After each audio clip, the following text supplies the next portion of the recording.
Hola a todos y a todas, bienvenidos y bienvenidas a un nuevo vídeo de YouTube del canal Fuerza a Diario. Porque hacer fuerza los días pares no era suficiente.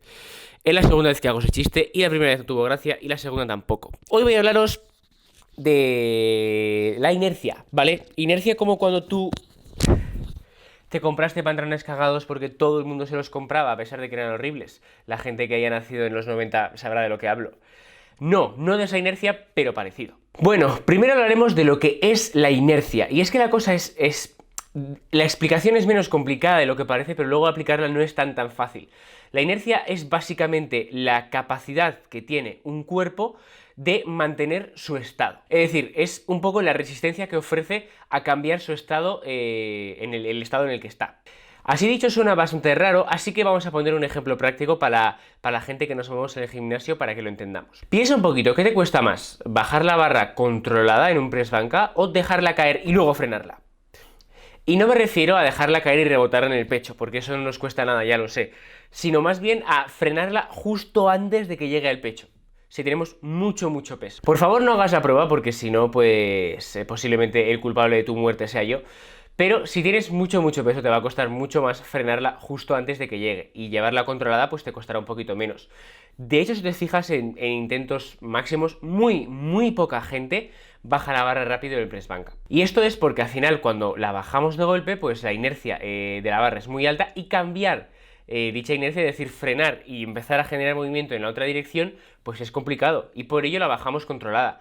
A pesar de que el hecho de bajarla controlada nos obligue a aplicar fuerza en la bajada. Luego, por supuesto, si utilizamos nuestro pecho para romper la inercia de la barra y empezar a generar movimiento en la dirección contraria, pues todo se ve mucho más fácil, porque al final no estamos utilizando la fuerza para cambiar la inercia de la barra, simplemente estamos utilizando los tejidos de nuestro pecho para frenar la barra y empezar a generar fuerza en la dirección contraria, que eso al final es menos costoso.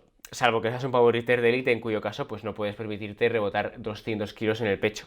Pero un pequeño detalle más, y es que para el propósito de este vídeo tenemos que entender que la inercia es un concepto que solo tiene en cuenta la masa de un objeto. Y nosotros necesitamos también tener en cuenta la velocidad. Y por ello vamos a hablar de momentum, no únicamente de inercia. La inercia tiene en cuenta la masa y el momentum tiene en cuenta la masa y la velocidad.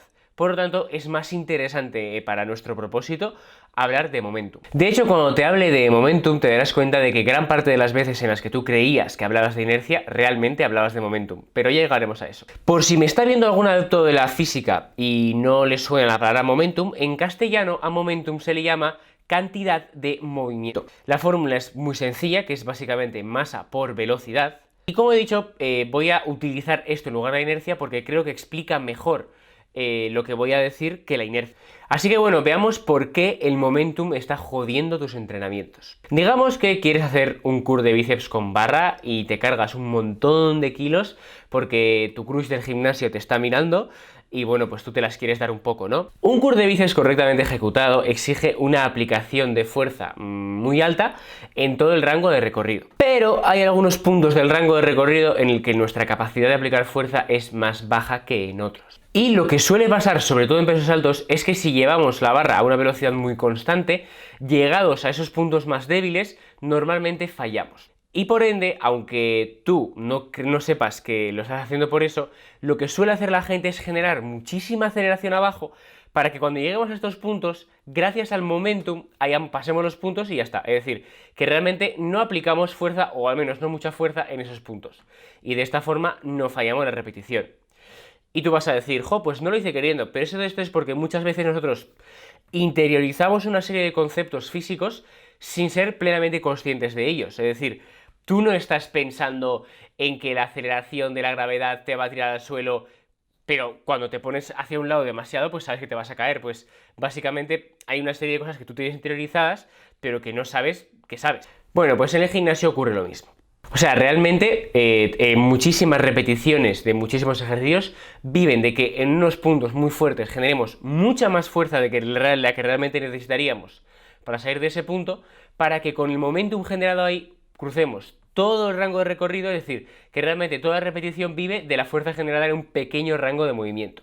¿Es esto trampa? Realmente no tiene por qué, es simplemente una cosa que tenemos que entender que ocurre.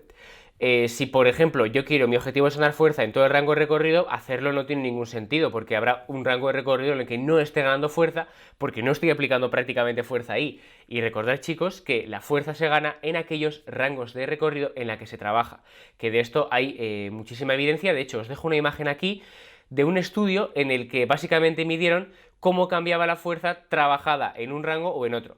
Y al final lo que vieron es que para ganar fuerza en un rango hay que trabajar en dicho rango. La imagen corresponde a un leg extension, ¿vale? Un grupo hizo un leg extension en la parte final y otro en la parte inicial. Y lo que vieron fue que en la parte final ganaban más fuerza los que trabajaban en la parte final y en la parte inicial ganaban más fuerza los que trabajaban en la parte inicial. Ahora, a nivel de ganancia de músculo, como sabéis, lo que nos interesa es generar mucha tensión dentro del músculo. A ver, aplicando mucha fuerza abajo estaríamos generando mucha tensión en el músculo, siempre que dicha fuerza sea generada por el bíceps. Si lo que te gusta es hacer el Paquito chocolatero, que es el... ¡Uy! ¡Uy! Bueno, vamos a poner una imagen de Paquito el chocolatero para que sea más visual.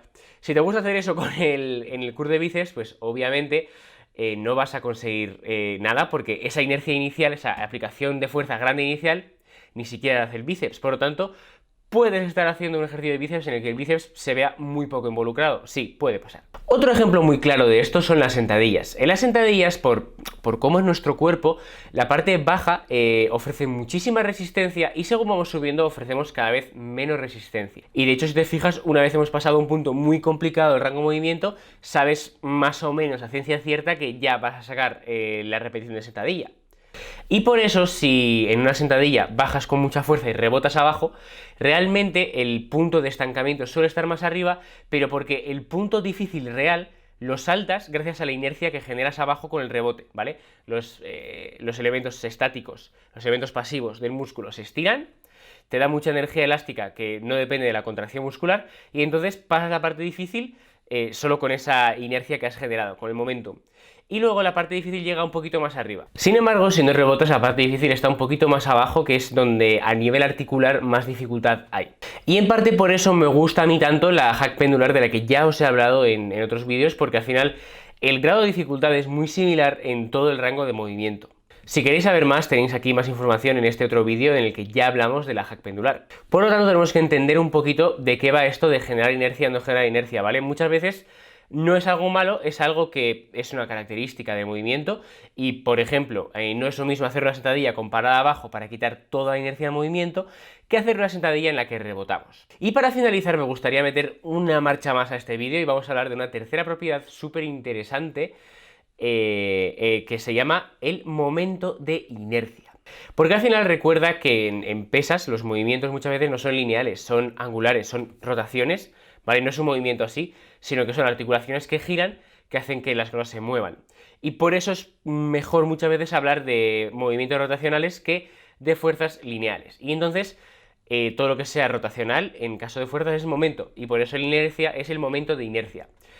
Su fórmula es bastante sencilla y muy característica porque es masa por radio al cuadrado, es decir, aquí vemos que el radio es súper importante porque a la mínima que haya cambios en el radio, el momento de inercia cambia mucho.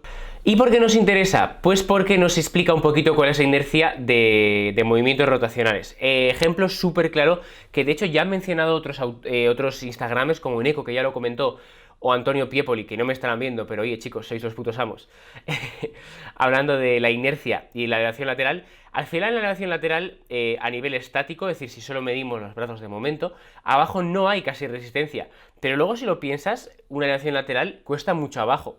¿Por qué es esto?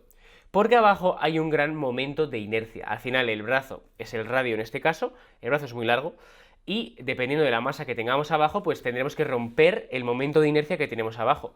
Ostras, si esto cuesta mucho. Y es por eso que si hacemos un análisis dinámico de la elevación lateral, vemos que abajo es muy difícil también, aparte de que arriba hay una gran resistencia, pero si somos de las personas que generamos mucho movimiento abajo y llegamos arriba solo con la inercia, pues realmente es abajo donde más fuerza generamos. Entonces, si por ejemplo yo hago una elevación lateral con un movimiento muy lento, las sensaciones van a ser completamente distintas a si hago una elevación lateral con un peso más alto, pero sin hacerlo tan despacio. y es justamente por eso, porque el momento de inercia abajo pues es muchísimo más alto. Y por esta misma razón tenemos que tener cuidado también con algunas máquinas de gimnasio. Por ejemplo, esta de Hip Thrust, que está en mi gimnasio, que os he enseñado más veces también, tiene un brazo muy largo que sirve para que, sin poner tanto peso, ofrezca mucha resistencia a la máquina. ¿Qué pasa? Que al ser un brazo muy largo ofrece un gran momento de inercia. Y por ello, el momento en el que más fuerza hay que aplicar no es realmente arriba, sino abajo, porque hay que romper ese momento de inercia. Una vez estamos subiendo con toda la inercia arriba, con todo el momento de inercia arriba, pues si no aplicamos más fuerza, estaríamos viviendo de la fuerza que hemos generado abajo. Y abajo no es el glúteo el que está tan involucrado, sino también que se ven involucrados otros músculos como por ejemplo aductores e isquios. Y por ello tenemos que tener mucho cuidado. En este caso, el de esta máquina, todo se arregla haciendo una parada arriba, porque al final, si hacemos una parada arriba, que es donde el glúteo está más involucrado, pues estaríamos exigiendo muchísimo al glúteo, pero si simplemente hacemos un movimiento súper rápido, súper seguido, en el que únicamente generamos mucha fuerza abajo y el resto funciona con inercia, pues el glúteo no estará sufriendo tanto y no es tan interesante. Así que nada más, chicos, esto es la razón por la que tenemos que tener en cuenta más variables que simplemente brazos de momento, etcétera, etcétera, porque la inercia y el momento de inercia pues pueden ser cosas que pueden cambiar nuestra perspectiva de hacer pesas y de esa clase de trabajos. Así que nada más, espero que haya quedado claro. Sé que son conceptos un poco más complicaditos. Si os cuestan, comentármelos en los comentarios, comentarme las dificultades que habéis tenido e intentaré solucionarlas a la mayor brevedad. Un fuerte abrazo y hasta futuros vídeos. First things first, I'ma say all the words inside my head. I'm fired up and tired of the way that things have been. Oh, ooh, the way that things have been. Oh, ooh.